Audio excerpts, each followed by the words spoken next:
Наконец-то долгожданное решение для таджиков. Подписывайтесь на обновления и точно будете в курсе всего самого важного. Власти Таджикистана подтвердили, что таджикские трудовые мигранты, работающие в России, официально оформленные на работу и отчисляющие деньги в Пенсионный фонд Российской Федерации, будут получать российскую пенсию. Первые мигранты уже предоставили необходимые документы для получения пенсии из этой страны, сообщил глава Агентства социального страхования и пенсионного обеспечения Таджикистана Дилмурод Давлатзада на пресс-конференции в Душанбе. Соглашение о пенсионном обеспечении таджикских трудовых мигрантов между Таджикистаном и Россией было подписано в 2021 году.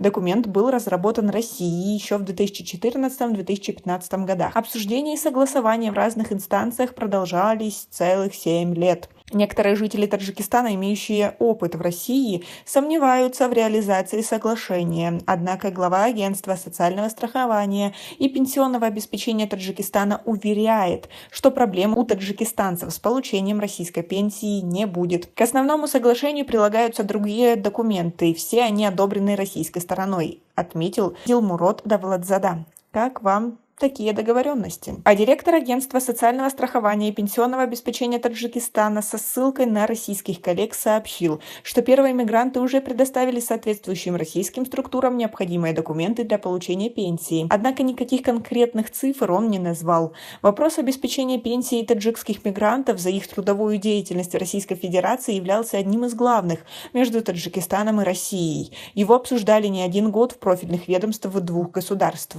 Ратифицированная парламентариями Таджикистана и России в апреле 2022 года соглашение дает возможность гражданам Таджикистана, работающим официально на территории Российской Федерации, быть приравненными к гражданам Российской Федерации и получать российские пенсии.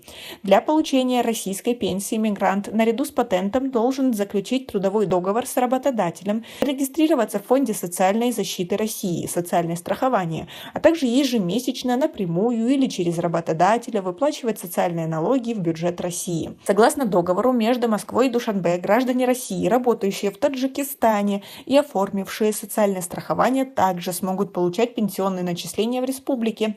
Их рабочий стаж в российском государстве будет учитываться. Кроме того, если таджикистанец работал в России и затем вернулся на родину, его рабочий стаж будет учитываться и в Таджикистане. Опрос корреспондентов на улицах Душанбе показал, что по поводу реализации соглашения о пенсионном обеспечении работающих в Российской Федерации мигрантов нет единого мнения. Один из собеседников назвал это решение правильным, поскольку, по его словам, мигранты, работая в России, не только платят налоги, но и платят еще и за патент. Другой житель столицы заявил, что в результате западных санкций из-за вторжения в Украину в России сложилась непростая экономическая ситуация, и стране нужны финансы. И еще, сейчас некоторые мигранты не могут получить даже свои зарплаты в некоторых российских структурах. О какой пенсии может идти речь, добавил он. Сотни тысяч таджикских граждан ежегодно преимущественно выезжают в Россию в поисках работы. В прошлом некоторые таджикские мигранты сетовали на то, что долгие годы работали в России и платили налоги, но не знают, смогут ли они получить российскую пенсию. Будут ли таджикские трудовые мигранты, работающие в России, официально оформленные на работу и отчисляющие деньги в Пенсионный фонд Российской Федерации, на самом ли деле получат российскую пенсию, станет известно совсем скоро. А как вы думаете, какие перспективы? У нас пока на этом все. Оцените наше видео подпиской и лайком. До скорой встречи.